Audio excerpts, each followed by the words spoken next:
नमस्कार दोस्तों, आप देख रहे हैं एएसपी लाइव और मैं आपके साथ हूं शिवानी।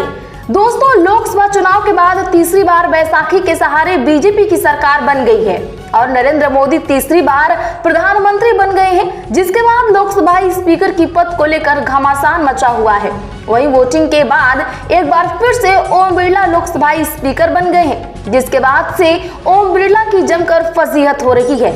आपको बता दें कि विपक्ष लगातार बिरला पर सरकार के पक्ष में बात करने का आरोप लगा रहा है। विपक्ष के नेता और कांग्रेसी राहुल गांधी ने ओम बिरला को भरे सदन में मोदी के सामने झुकने की बात कही और कहा कि आप मोदी के सामने झुकते हो, आप पूरे सदन के माननीय हो और सभी को आपका सम्मान करना है, आपको किसी का सम्मान नहीं करना है। सदन में आपके लिए सभी बराबर हैं, कोई विशिष्ट ना कोई सीनियर है, आपके नजर में सभी को समान होना चाहिए, लेकिन आप मोदी के सामने झुकते हैं। जिसके बाद से ओम बिरला को लेकर विपक्ष के तमाम नेता पक्षपात का आरोप लगा रहे हैं। आपको बता दें कि जब से लोकसभा की कार्रवाई शुरू हुई है तभी से ओम बिरला पर पक्षपात होने का आरोप लग रहा है, लेकिन लोकसभा स्पीकर अपनी पार्टी का पक्ष लेने से नहीं चूक रहे हैं। आपको बता दें कि अपनी तानाशाही चलाने के लिए ही बीजेपी ने अभी तक डिप्टी स्पीकर का पद विपक्ष को नहीं दिया है। बता दें कि अगर डिप्टी स्पीकर विपक्ष का हुआ तो ओम बिरला की मनमानी नहीं चल पाएगी और डिप्टी स्पीकर पक्षपात नहीं करने देगा, जिस डर से और अपनी कुर्सी बचाने के लिए बीजेपी किसी भी हद तक जा सकते हैं। लोकसभा में मानसून सत्र चल रहा है। वित्त मंत्री के बजट पेश करने के बाद से धन्यवाद प्रस्ताव पर सदन में चर्चा हो रही है, जिसको लेकर विपक्ष के नेता सदन में जमकर समाज में व्याप्त मुद्दों को सदन में उजागर कर रहे हैं, लेकिन सांसदों की जुबान को बंद करने का काम लोकसभा स्पीकर के द्वारा किया जा रहा है। वहीं जब सत्ता पक्ष के नेताओं का अभिभाषण होता है तब स्पीकर को किसी भी प्रकार की कोई समस्या नहीं होती है। बीजेपी के कोई भी नेता, मंत्री, सांसद और खुद मोदी अपने कार्यकाल में किए गए कार्यों और विकास का जिक्र नहीं करते हैं और जनता को अपने कार्यकाल की सफलता को नहीं बताते हैं। मोदी हमेशा पंडित नेहरू और आपातकाल की बात करते हैं। ओम बिरला को किसी भी प्रकार की कोई आपत्ति नहीं होती है। वहीं जैसे ही विपक्ष का कोई नेता मोदी सरकार की नाकामी को उजागर करने लगता है तो स्पीकर ओम बिरला में तीखी नोकझोंक देखने को मिली। दरअसल टीएमसी सांसद अभिषेक बनर्जी ने चर्चा के दौरान दावा किया कि सदन में 3 कृषि कानूनों पर चर्चा नहीं की, जिन्हें बाद में वापस ले लिया गया था। वहीं अभिषेक बनर्जी के दावे पर लोकसभा स्पीकर ओम बिरला ने आपत्ति जताई और कहा कि सदन में 3 कृषि कानूनों पर करीब 5.5 घंटे तक चर्चा हुई। बिरला के दावे पर अभिषेक बनर्जी ने जोर देते हुए कहा कि चर्चा नहीं हुई तो स्पीकर बोले कि जो अध्यक्ष बोलते हैं तो वही सही है और आपको रिकॉर्ड देखना चाहिए। तृणमूल कांग्रेस के सांसद अभिषेक बनर्जी ने लोकसभा में कहा कि कृषि विधेयकों को किसान संगठनों या विपक्षी दलों के परामर्श के बिना ही पारित कर दिया गया। क्या अभिषेक बनर्जी के आरोपों पर स्पीकर ओम बिरला ने कहा कि आपको खुद सही करने की जरूरत है। वहीं चर्चा के दौरान अभिषेक बनर्जी ने 2016 की गई नोटबंदी का जिक्र किया, जिस पर ओम बिरला ने कहा कि माननीय सदस्य आप वर्तमान बजट पर बात करें, क्योंकि 2016 के बाद तो काफी समय निकल गया।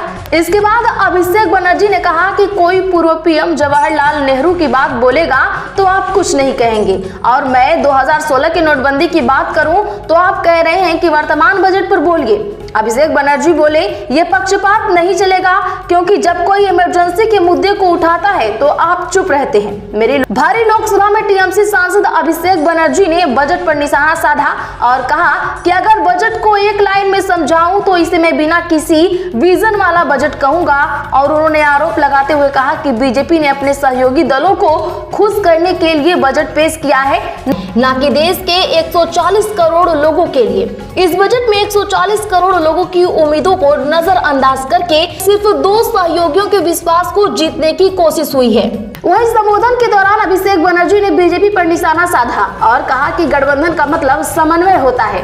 वहीं कोई उसे मोदी सरकार का 3.0 नहीं कह रहा है। वहीं उनकी सरकार के कुछ मंत्री भी 3.0 नहीं कह रहे हैं। ये सरकार काफी निश्चिंत और नाजुक है, कभी भी गिर सकती है। आपको बता दें कि संबोधन के आखिरी में वह बोले कि सब्र रखें और कुर्सी की पेटी भी बांध लीजिए क्योंकि मौसम बिगड़ने वाला है। इसके बाद से सियासी हलचल काफी तेज हो गया है। इसके बाद से तमाम कयास लगाए जा रहे हैं। वहीं एक बार फिर से टीएमसी सांसद और लोकसभा स्पीकर के बीच तीखी बहस देखने को मिली। दरअसल बजट सत्र के दौरान टीएमसी सांसद महुआ मोइत्रा अपनी बात रख रही थी। इसी दौरान बीजेपी को किसी एमपी ने ममता बनर्जी का नाम लेकर कुछ टिप्पणी कर दी, जिसके बाद लोकसभा में मौजूदा टीएमसी सांसदों ने हो हल्ला कर दिया और चिल्लाना शुरू कर दिया। इसी कड़ी में महुआ मोइत्रा ने डिमांड रखी कि बीजेपी के एमपी को सस्पेंड किया जाए। इस पर ओम बिरला गुस्से से लाल हो गए और उन्होंने कहा कि आप मुझे डायरेक्शन देंगी? नो, ये मैं अलाउ नहीं कर सकता। इस बीच ममता के भतीजे और लोकसभा सांसद अभिषेक बनर्जी ने कहा, जो इस सदन का सदस्य नहीं होता है उसका नाम नहीं लेना चाहिए। ममता बनर्जी भी इस सदन की सदस्य नहीं है, उनका भी नाम नहीं लिया गया। इस पर सत्ता पक्ष को माफी मांगनी चाहिए। इस बात को महुआ मोइत्रा ने दोहराया तो स्पीकर ओम बिरला ने कहा कि आप मुझे डायरेक्शन ना दीजिए, बोलना है तो बोलिए वरना रहने दीजिए। जिसके बाद से विपक्ष लोकसभा स्पीकर के पद को लेकर चुप्पी साध रखी है। आपको बता दें कि नरेंद्र मोदी तीसरी बार प्रधानमंत्री बने हैं, लेकिन तीसरा टर्म अपने दम पर नहीं, बैसाखी के सहारे सरकार चल रही है।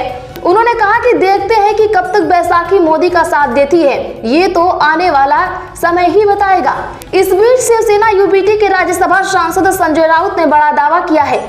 उन्होंने कहा कि आपने देखा होगा कि पीएम मोदी ने चंद्रबाबू नायडू और नीतीश कुमार को बहुत बड़ी फिरौती देकर अपनी कुर्सी बचा रहे हैं। वहीं चुनाव बजट में जिस तरह से इन दोनों को पैसा दिया गया है वो कुर्सी बचाने के लिए ही दिया गया है। पीएम मोदी कहते हैं कि वे अजैविक हैं, उसी तरह ये बजट है वो भी अजैविक बजट है और पूरा पैसा जो है वो कुर्सी बचाने के लिए उनको दिया गया है।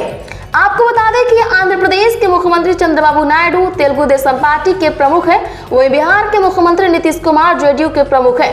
दोनों ही दलों का बीजेपी से गठबंधन है। मोदी सरकार के तीसरे कार्यकाल में दोनों दलों की अहम भूमिका है। विपक्षी दलों का कहना है कि गठबंधन कमजोर न पड़े, इसलिए बजट में आंध्र प्रदेश और बिहार को प्रमुखता मिली है।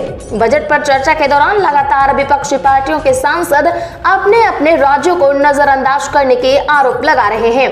आपको बता दें कि केंद्रीय बजट में बिहार के लिए कई बड़े कदम उठाए जाने की घोषणा की गई। इनमें राज्य में विभिन्न योजनाओं के लिए 60,000 करोड़ रुपए से अधिक का प्रस्ताव दिया गया।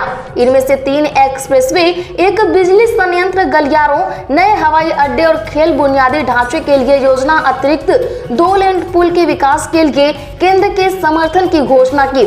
जिसके बाद से सियासत तेज हो गई और विपक्ष जो है वो सत्ताधारी बीजेपी और मोदी को जमकर सुना रहा है। आपको बता दें कि बैसाखी के सहारे आने के बाद भी मोदी की तानाशाही कम होती नहीं दिखाई दे रही है। बस हार की चिंता मोदी के चेहरे पर, ललाट पर दिख रही है और अपनी कुर्सी बचाने के लालच में बजट के द्वारा 2 राज्यों पर काफी मेहरबानी देखने को मिल रही है। 2 राज्यों को छोड़कर बाकी के सभी राज्यों, किसानों, युवाओं, महंगाई समेत समाज में व्याप्त सभी मुद्दों पर एक बार भी जिक्र नहीं किया गया, जिसके बाद से विपक्ष मोदी सरकार पर जमकर हमलावर है। वहीं इन सभी आरोपों और ओम बिरला के पक्षपात पर का जो ये विपक्ष कैसे जवाब देता है, ये तो खैर आने वाला वक्त में ही तय हो पाएगा। फिलहाल इस खबर में बस इतना ही। ऐसे ही तमाम राजनीति की खबरों के लिए देखते रहिए ASP लाइव। Thank you.